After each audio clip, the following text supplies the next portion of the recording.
406 stagiaires de l'école des sous-officiers de Banankoro dans la région de Ségou viennent de prêter serment. Ils constituent la 17e promotion de cette école. À suivre la cérémonie de sortie de promotion dès l'entame de ce journal.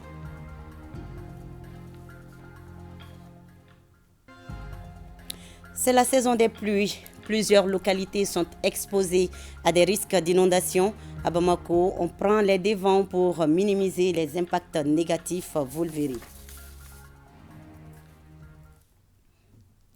Dimanche 9 juillet. Madame, Monsieur, bonjour et soyez les bienvenus dans ce 13h. Cérémonie de sortie de la 17e promotion de l'école des sous-officiers de Banankoro dans la région de Ségou. Au total, ils sont 406 éléments, dont 65 personnels féminins et 14 éléments venus de l'étranger à avoir prêté serment. Cette nouvelle promotion, baptisée Feu Sergent-Chef Aruna Keita, vient renforcer l'effectif des forces armées maliennes et de certains pays africains. Et c'est une malienne du nom de Nyamoui Maïga qui est majeure de cette promotion avec 17 de moyenne. Envoyés spéciaux, Tchadja Kamara et Abdoulaye Sako.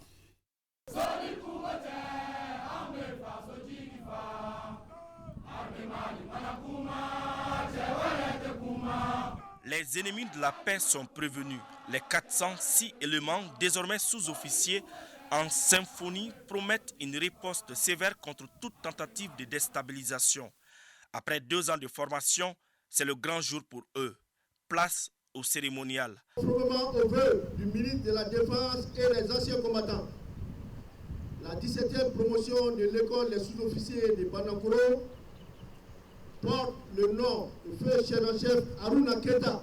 Réception des galons, prestation de serment, remise de diplômes. La 17e promotion, ainsi baptisée Feu Sergent-Chef Aruna Keita, est sans fausse modestie, prête à consolider la voie tracée par les autorités de la transition. Je prévois le sacrifice ultime pour mon pays. Bon, à mes autres compagnons, je les appelle à suivre le pas de notre parrain qu'ils ont nommé ici, le sergent-chef Aruna Keita. Les 406 stagiaires, dont 14 de pays amis, portent à un total de 2584 sous-officiers formés dans cette école depuis sa création. L'objectif de la formation définie dans la directive interarmée de préparation opérationnelle Diapo 2023 a été de donner à ces jeunes militaires les aptitudes d'un chef de groupe de combat par excellence. Aux situations exceptionnelles, il faut des mesures exceptionnelles. C'est une forte volonté du président de la transition, son Excellence le colonel Assimi Goïta, chef de l'État, chef suprême des armées, qui a l'ambition de faire de l'armée malienne une armée professionnelle et efficace au service du peuple malien. Mais le plus important pour l'armée malienne est surtout d'avoir des hommes et des femmes disciplinés et solidaires. C'est pourquoi nous tenons à accorder une importance à la formation des sous-officiers, qui est la colonne vertébrale de toute armée puissante. Les sous-officiers sont des cadres qui font la croix de transmission entre, d'une part, les officiers qui font la conception et rédigent les ordres, et d'autre part, la troupe qui exécute la manœuvre.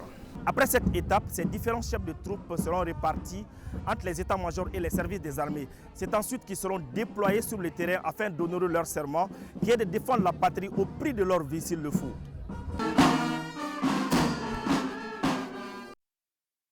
Bon vent à ces jeunes sous-officiers, et c'est justement pour venir en aide à ceux-là qui donnent leur vie pour sauver les autres que le mouvement Assimi Kanibao et la Fédération des associations pour la promotion de la vente directe au Mali ont procédé hier samedi à une journée de don de sang, des activités tenues à leurs sièges respectifs. Souleymane Sidibé, reportage.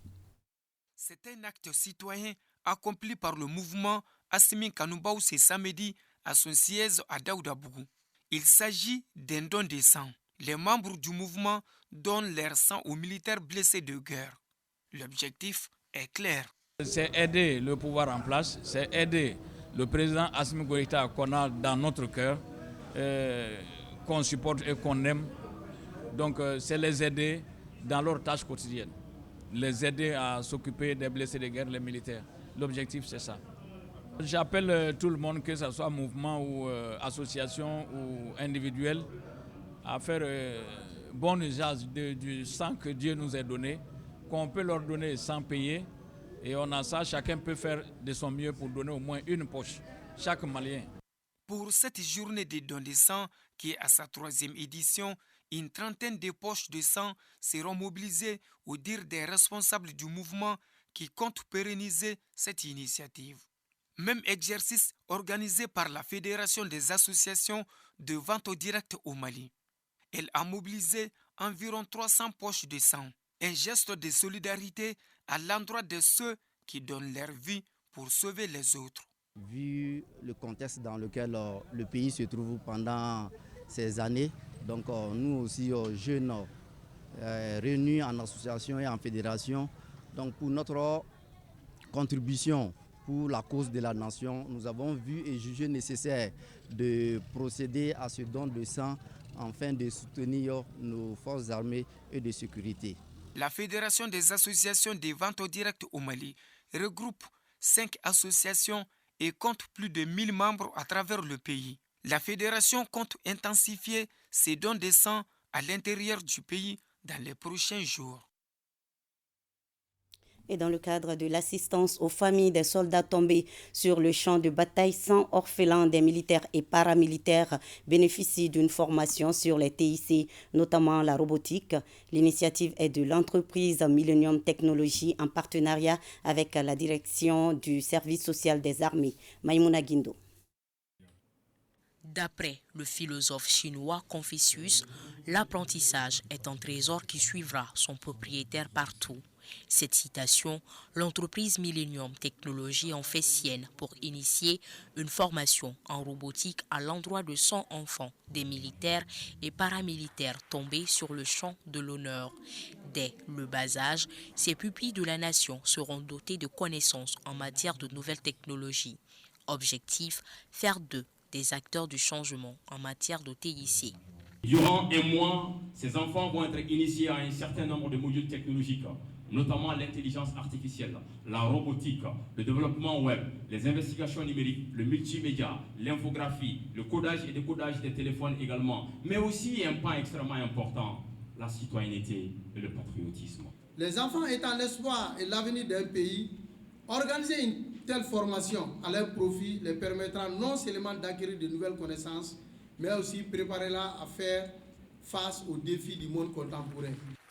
L'État du Mali est depuis des années engagé pour la culture de l'excellence, qui est une arme puissante pour le développement d'une nation.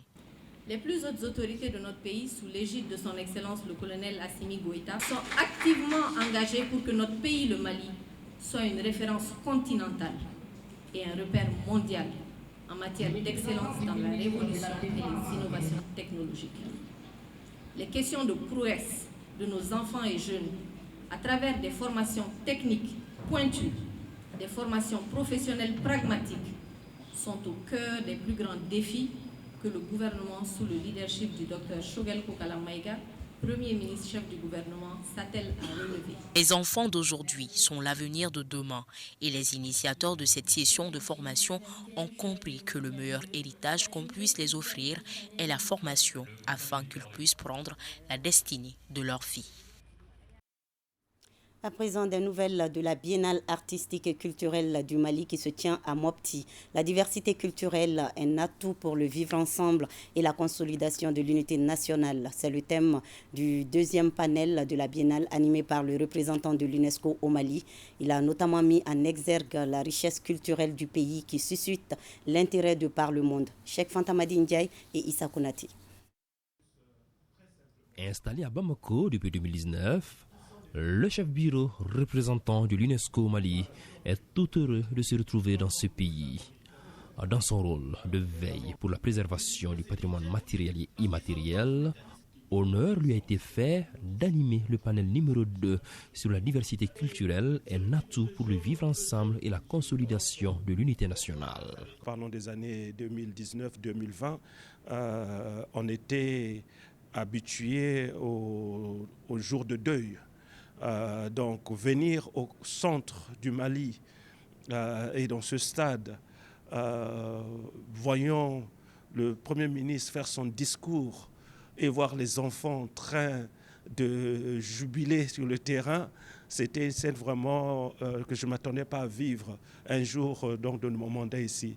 Cadre idéal, la tribune de la Biennale offre l'opportunité de démontrer à la face du monde que les enfants de ce pays vivent en parfaite symbiose malgré leurs différences.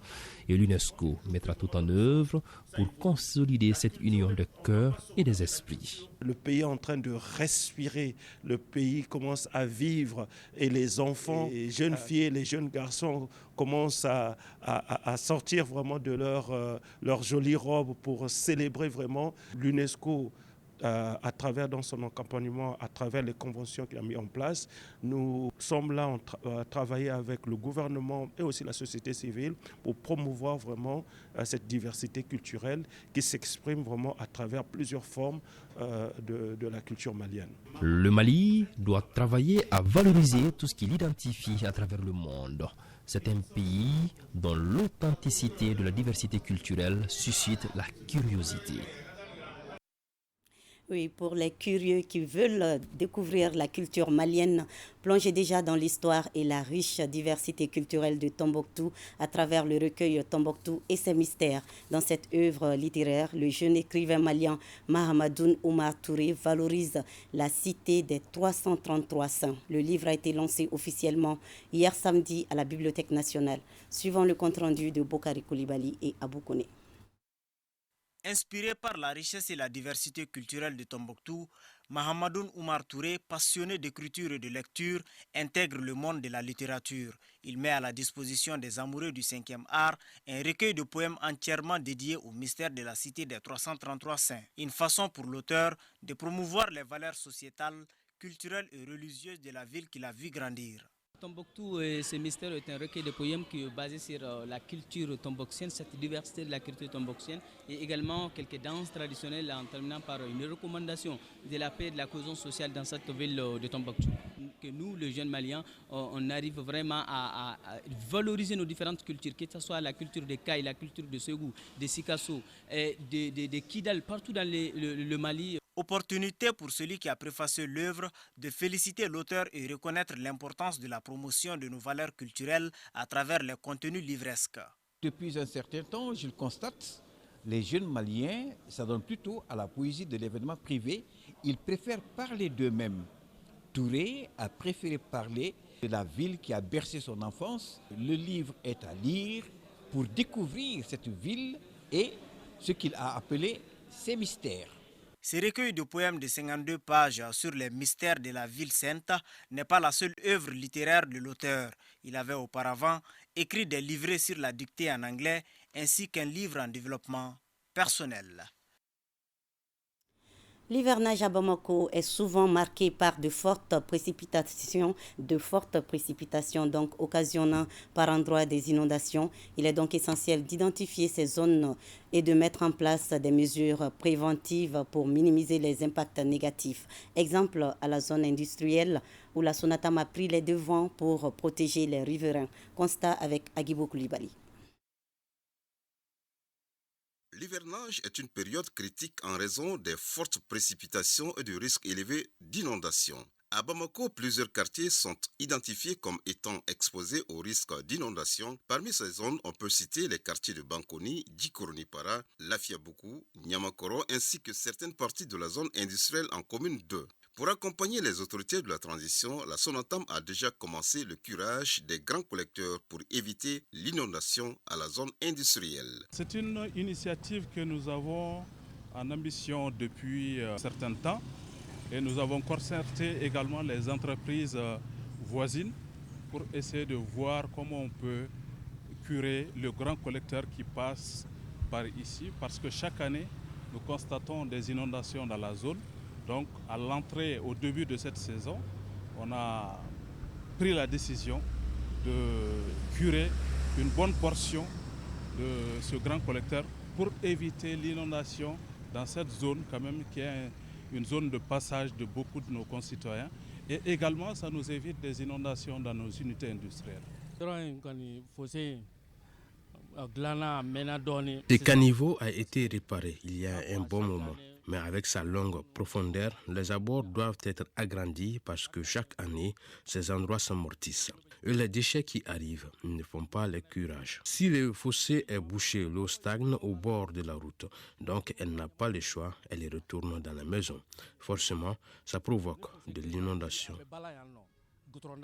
Pour faire face à ces risques d'inondation, plusieurs mesures préventives doivent être mises en place. Une planification urbaine adéquate est essentielle pour réduire les risques d'inondation. Vous savez, Bamako est une cuvette, c'est-à-dire qu'une dépression de terrain sans écoulement vers l'extérieur, entourée par des collines et traversée par le fleuve Niger. Donc du coup, on est entre les deux extrémités, les côtes les plus hautes et les côtes les plus basses, donc qui sont le fleuve Niger qui constitue l'exutoire. Donc du coup, la pente est extrêmement forte. Ça, c'est un facteur de risque d'inondation. En plus de cela, il y a le non-respect des dispositions prises par l'État en matière d'outils de planification spatiale. Et parmi les outils de planification spatiale, nous avons le schéma directeur d'urbanisme, et d'ailleurs qui détermine la vocation première des terres. Et si ce schéma n'est pas respecté, du coup, c'est bonjour aux inondations. Et nous constatons qu'on n'a pas respecté par endroit ces schémas d'urbanisation. Déjà, des campagnes d'information doivent être menées pour sensibiliser les habitants sur le comportement à adopter pendant la saison des pluies, telles que l'évacuation des zones à risque et la prudence lors des déplacements. Les populations doivent cesser de jeter les ordures dans les caniveaux quand il pleut. Il est aussi capital que les autorités communales, l'État et la population travaillent ensemble pour prévenir les pluies diluviennes afin de protéger la population et leurs biens. Et c'est la fin de cette édition. Merci à vous de l'avoir suivi. Passez un bel après-midi avec nous sur ORTM1.